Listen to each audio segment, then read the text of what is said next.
அன்பார்ந்த சகோதரர்களே, அனைவருக்கும் வணக்கம். ஜெய்பீம். தமிழகத்தில் தொடர்ச்சியாக எஸ்சி/எஸ்டி மக்கள் மீது தாக்குதல்கள், வன்கொடுமைகள், பாகுபாடுகள் நடைபெற்று வருகிறது. குறிப்பாக கடந்த வாரம் புதுக்கோட்டை மாவட்டம் கந்தர்வைக்கோட்டை ஒன்றியத்தில் இருக்கக்கூடிய ஒரு ஆயுதிராவிடர் தெருவில் அவர்கள் குடிக்கிற குடிநீர் தொட்டியில் மாட்டுச்சாணம் கலக்கப்பட்டிருக்கிறது. நமக்கு பெரும் அதிர்ச்சியை தருகிறது. 1.5 ஆண்டுகள் முன்பு இதே புதுக்கோட்டை மாவட்டத்தில் வேங்கைவயல் கிராமத்தில் குடிக்கும் தண்ணீரில் மனித மலம் கலக்கப்பட்டிருந்தது. தற்பொழுது மாட்டுச்சாணம் கலக்கப்பட்டிருக்கிறது. எஸ்சி/எஸ்டி மக்கள் மீது இத்தகைய அநீதியை நிறைவேற்றுவதில் கொடுமைகளில்தான் ஏற்ற இறக்கங்கள் இருக்கிறதே ஒழிய சாதி இந்துக்களுடைய மனநிலையிலும் சாதி இந்துக்களை அணுகிற அரசின் மனநிலையிலும் எந்த மாற்றமும் இல்லை. ஒரு பக்கம் தொடர்ச்சியாக வன்கொடுமைகள் நடந்து கொண்டே இருக்கிறது. இன்னொரு பக்கம் அரசு பாராமுகமாக சாதி இந்துக்களுடைய வாக்குகளுக்கு விரும்பி அதை கணக்கில் கொண்டு எஸ்சி/எஸ்டி மக்கள் மீது நடைபெறுகிற எந்த அநீதிகளையும் அது பெரிய முயற்சி கொண்டு தடுப்பதில்லை. ஆக ஒரு பக்கம் குடிக்கும் தண்ணீரில் மலம் கலப்பது, மாட்டுச்சாணம் கலப்பது என்று ஒரு பக்கம் கொடுமைகள் தொடர்ந்தாலும் இன்னொரு பக்கம் ஆணவ படுகொலைகள் நடைபெற்று வருகிறது. கடந்த பிப்ரவரி 24ஆம் தேதி பள்ளிக்கரணை பகுதியில் பிரவீன் என்ற இளைஞர் வெட்டி படுகொலை செய்யப்பட்டார். அது ஆணவ படுகொலை என்று சொல்லப்பட்ட சூழ்நிலையில் அவர் சாதி மறுப்பு திருமணம் செய்து கொண்ட பெண்ணும் கடந்த 14ஆம் தேதி தற்கொலை செய்து கொண்டிருக்கிறார். தன்னுடைய இந்த தற்கொலைக்கு காரணம் தன்னுடைய குடும்பத்தினர் என்று கடிதம் எழுதி வைத்திருக்கிறார்.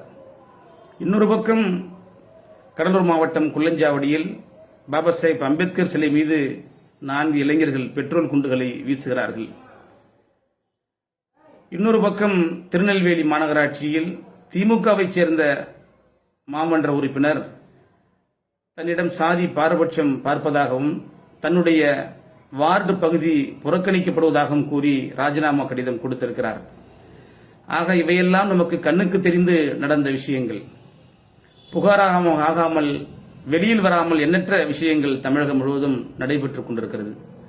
இந்தியா முழுவதுமே பாரதிய ஜனதா கட்சி ஆட்சி செய்த இந்த 10 ஆண்டுகளில் எண்ணற்ற கொடுமைகள் நடந்து வந்தாலும் அந்த ஆட்சிக்கு மாற்றாக நாங்கள் ஆள்கிறோம் என்று வாக்குறுதியை தந்த திராவிட முன்னேற்ற கழகத்தினர் அவர்கள் ஆண்டு கொண்டிருக்கக்கூடிய இந்த 3 ஆண்டுகளில் தான் தமிழகத்தில் இவ்வளவு வன்கொடுமைகளும் பாரபட்சங்களும் அநீதிகளும் நடைபெற்று வருகிறது.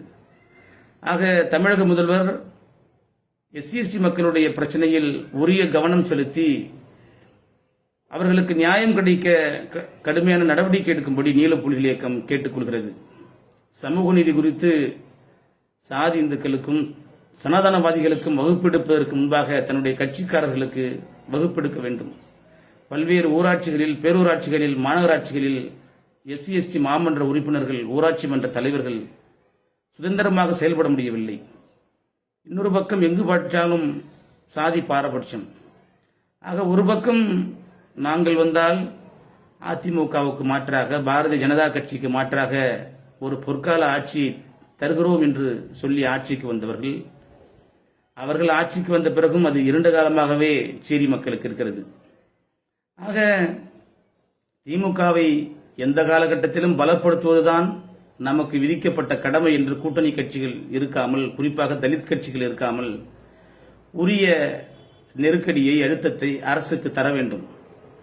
அதிமுக ஆட்சியில் படுகொலை நடைபெற்ற பொழுதெல்லாம், வன்கொடுமைகள் நடைபெற்ற பொழுதெல்லாம் அரசை குற்றம் சாட்டி கண்டன ஆர்ப்பாட்டம் நடத்தியவர்கள், கண்டித்தவர்கள் திமுக ஆட்சியில் நடக்கிற பொழுது காவல்துறையை மட்டும் கண்டிப்பது, அரசை அதற்கு பொறுப்பேற்க செய்யாமல் தவிர்ப்பது என்பது மிகப்பெரிய ஒரு ஏமாற்றுத்தனமான ஒரு நடவடிக்கை. அது வெட்கங்கேடான ஒரு நடவடிக்கை. ஆக தமிழகம் முழுவதும் இருக்கக்கூடிய எஸ்சி/எஸ்டி அமைப்புகள், இந்த மக்கள் மீது நம்பிக்கை கொண்ட பிற ஜனநாயக இயக்கங்கள் ஒருங்கிணைந்து இத்தகைய சாதி வெறியாட்டங்களுக்கு, வன்கொடுமைகளுக்கு எதிராக களம் காண வேண்டும். தமிழக அரசு மெத்தனம் போக்கோடு நடந்து கொள்ளாமல் எஸ்சி மக்களுடைய உரிமைகளை காக்க வேண்டும் என்ற கோரிக்கை நீலப்புலிகள் இயக்கம் முன்வைக்கிறது. தமிழக அரசு தொடர்ந்து பாராமுகமாக சேரி மக்களுடைய உரிமைகள் சார்ந்த விஷயத்தில் இருந்தால் நிச்சயம் தமிழகம் முழுவதும் இருக்கக்கூடிய ஜனநாயக அமைப்புகளோடு இணைந்து நாம் போராட்டம் நடத்துவதற்கும் தயாராக இருக்கிறோம். ஜெய் பீம்.